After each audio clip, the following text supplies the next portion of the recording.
Noong October 2022, may isang lalaking nagngangalang Rudolph ang nakita sa CCTV na normal lang na kumikilos habang papasok sa isang elevator. Kasabay nito ang pagngiti pa sa mga taong nakakasalubong niya. Ang hindi alam ng mga taong kanyang nakakasalubong, sa isang tulak-tulak niyang trolley, nandun nakatago ang katawan ng isang babae na kanyang pinatay mga ilang oras lang ang nakalipas. Ang mas nakakakilabot pa dito, ang ginawa niyang pagpatay ay sadyang pinag-isipan at pinagplanuhang mabuti. Bakit nga ba pumatay si Rudolph?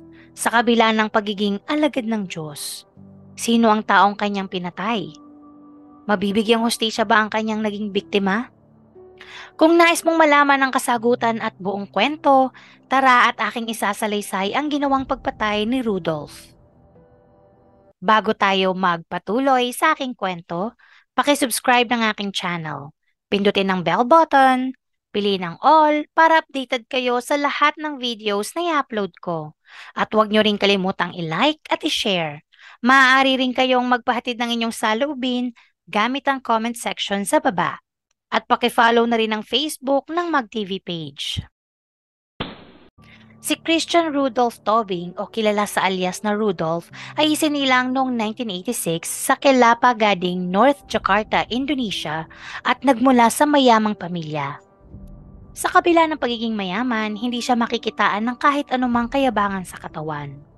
Sa katunayan, bata pa lamang si Rudolph, nagpakita na siya ng debosyon at pagpapahalaga sa kanyang relihiyon.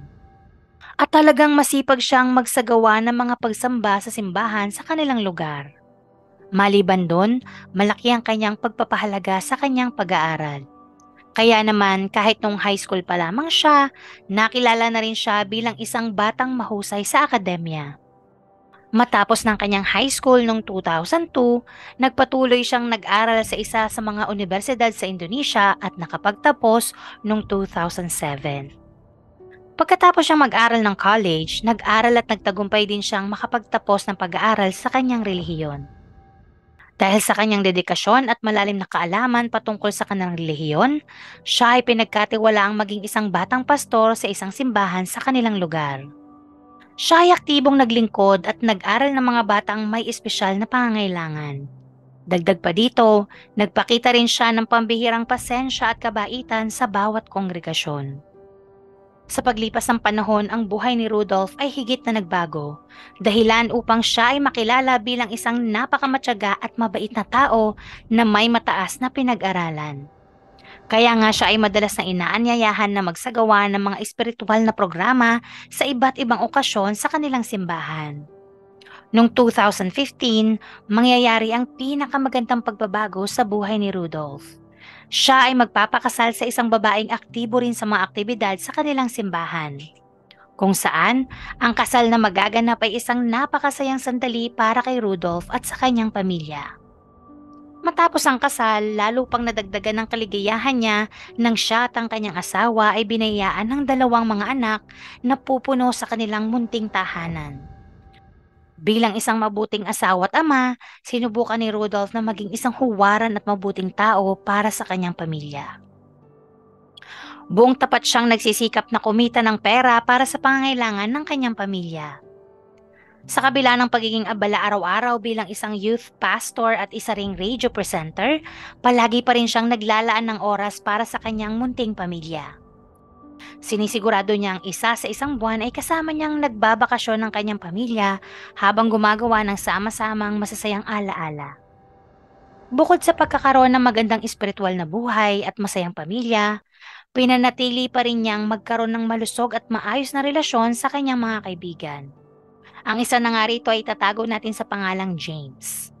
Isang araw na pag-usapan ni na Rudolph at James na subukan ng pagninegosyo. Gamit ang kanilang kaalaman sa pera at malawak na network, nagkasundo ang dalawa na simulan nila ang mundo ng negosyo. Ang kanilang negosyo ay isang uri ng buy and sell ng mga cellphone. Ang negosyo ng dalawa ay tumatakbo ng maayos tulad ng kanilang inaasahan at magbibigay sa kanila ng magandang pasok ng pera. Ngunit sa paglipas ng panahon, ang negosyo ay magsisimulang humarap sa iba't ibang mga pagsubok na sa huli ay unti-unting malulugi at hahantong sa pagsara ng tuluyan ng kanilang negosyo. Sa pagsara ng negosyo, tila ang pagkakaibigan ni na James at Rudolph ay magsasara na rin. Ang dating maayos at magandang pagkakaibigan ay nagwakas sa hindi magandang katapusan. Dahil dito, ang pakiramdam na pagkabigo at pagkadismaya mula sa kabiguan sa negosyo at sa pagkakaibigan ay pagsisimulan ng paglitaw ng isang panibagong pagkatao ni Rudolph. Ito ay ang pagtatanim ng sama ng loob na magdudulot ng stress at depression para kay Rudolph. Sapagkat inisip ni Rudolph na siya ay niloko at iniwan ng kanyang kaibigang si James. Kung saan, ang kanilang parehong mga kaibigan ay pumanig kay James dahilan para isipin niya lalo na nag-iisa na lang siya sa mundo. Bagaman nahirapan siyang tanggapin ang nangyari sa kanyang negosyo at mga kaibigan, umalalay naman sa kanya ang kanyang pamilya. Subalit isang bagay ang magpapatindi sa kanyang nararamdaman patungkol sa kanyang mga kaibigan. Isang araw habang nag-scroll siya sa kanyang Facebook, nakita niya si James na masayang kasama ang kanyang mga kaibigan, kabilang si Ade Yunia Rizabani o kilala sa pangalang Itcha, 36 years old, ang isa sa mga matalik niyang kaibigan. Kaya naman muling bumalik sa kanyang alaala ang mga nakaraang kabiguan at higit pa ay isang pag-iisip na niloko at iniwan siya ng isang kaibigan. Nasa mga oras na yon, naramdaman muli niya ito nang makita niya si Itcha kasama si James sa larawan. Ang pakiramdam niya na trinidor siya ng kanyang matalik na kaibigan at piniling makisalamuha sa taong sa tingin niyang nanloko sa kanya noon. Ang hinanakit niyang iyon ay kanyang kinimkim at itinago. Kaya ang buong akala ng kanyang pamilya ay maayos lang ang kalagayan ni Rudolph. Ang hindi nila alam, gumagawa na pala ng masamang plano si Rudolph. Sapagkat namuuna ang puot at galit sa kanyang puso para sa mga kaibigan niyang mga traidor. Inisip niyang tapusin ang mga taong nakasakit sa kanyang damdamin. Sinimulan niya ang plano sa pamamagitan ng pakikipag-usap sa mga gun for hire. Subalit nalaman niyang mahal pala ang kanyang babayaran. Kaya nagpasya siya na maghanap na lamang sa internet ng alternatibo at epektibong paraan upang patayin ang isang tao nang hindi siya mapaghihinalaan at hindi siya mahuhuli. Matapos nun, naghanap naman siya ng isang apartment kung saan pwede niyang gawin ang mga krimen. Ito na nga ay sa Green Pramuka Apartment, Central Jakarta, Indonesia. At nagpa-reserve na siya ng room noong October 12, 2022. Napili niya ang apartment dahil kakaunti lamang ang CCTV dito. Matapos makapili ng lokasyon, inlista naman niya ang kanyang mga gagamiting pamamaraan upang maisagawa ang kanyang karumal-dumal na pagpatay. Una niya sa listahan ay si James, isa pang kaibigan at si Itcha. Ang nais niyang paraan kay James ay makikipagkita siya upang pag-usapan ang kanilang nasirang pagkakaibigan.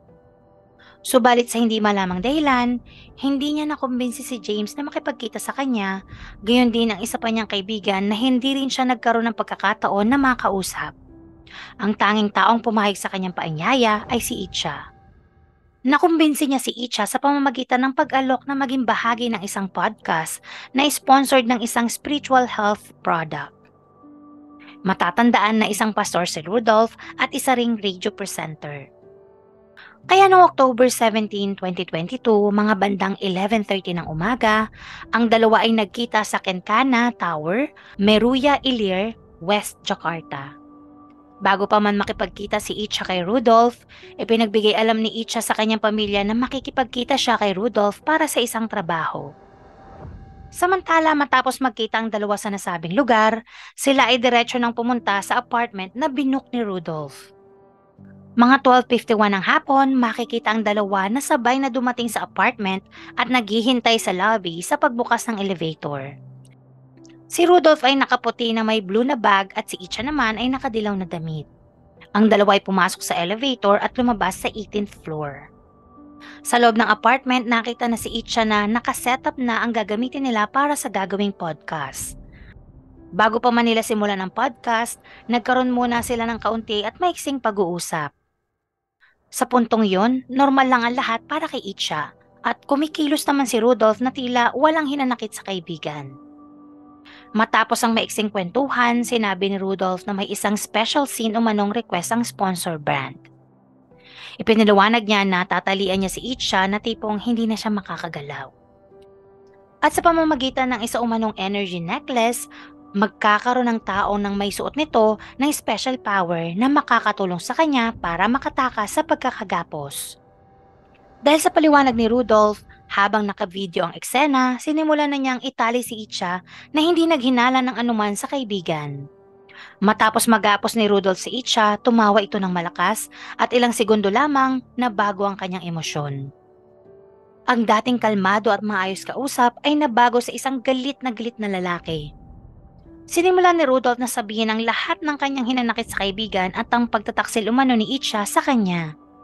Bagaman nagpaliwanag si Itcha na hindi umano pagtataksil ang kanyang ginawa, dahil pareho umano niyang kaibigan siya at si James, na para sa kanya pareho niyang iingatan ang kanilang pagkakaibigan.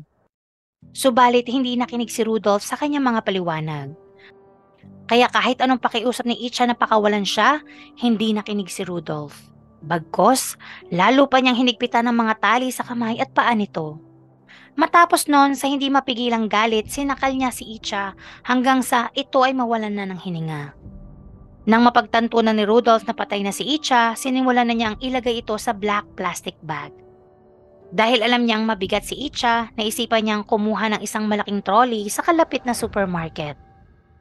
Sa oras na 7:12 p.m., makikita si Rudolph na may dalang pulang trolley. Pagkapasok muli sa apartment, inilagay na niya ang katawan ni Itcha sa trolley, kasama ang personal na gamit ni Itcha tulad ng cellphone, laptop at iba pa.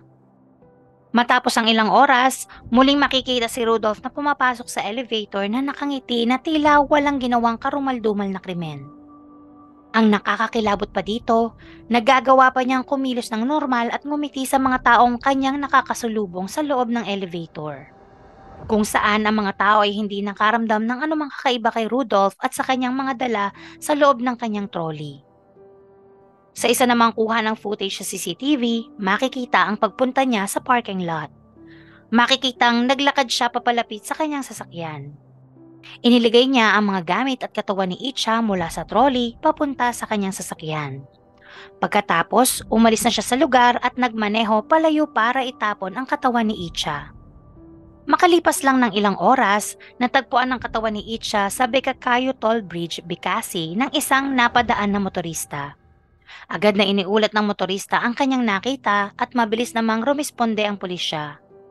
Pagkarating ng mga pulis sa lugar, sinimulan na nila ang pag-iimbestiga sa bangkay ni Itcha.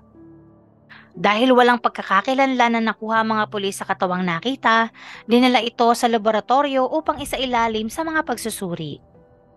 At naglabas na rin ang mga pulis ng mga larawan na bahagi ng katawan ni Itcha upang sa gayon, kahit papano ay makatulong para ma-identify ang pagkakakilanlan ng biktima. Dahil sa ginawa ng mga pulis, mabilis natukoy ang pagkakakilanlan ng biktima at agad na nakilala ng mga kamag-anak ni Itcha ang katawan nito. Matatandaan, bago makipagkita si Itcha kay Rudolph, nakapag-message pa ito sa kanyang pamilya patungkol sa taong kakatagpuin nito. Sa pamamagitan ng impormasyong nakuha, agad na sinubaybayan ng mga pulis ang mga tala ng telepono ni Rudolph kasabay ng pagsubaybay sa tala ng telepono ni Itcha. Ang tala ng telepono ay natukoy na nasa lugar pa rin ng Pondok Geni, Bicasi, hindi kalayuan sa lokasyon kung saan natagpuan ang bangkay ni Itcha. Sa agarang pag-aksyon ng pulisya, agad na naaresto si Rudolph. Sa pag-aresto kay Rudolph, nakuha sa kanya ang cellphone, ATM card at iba pang mahalagang bagay na pag-aari ni Itcha. Maliban dito, walang pagsisisi at buong kaligayahang inamin ni Rudolph ang kanyang ginawang krimen. Dahil sa umaapaw na ebidensya at walang pag-aalinlangang pag-amin, si Rudolph ay nahatulan ng habang buhay na pagkakakulong sa bilangguan.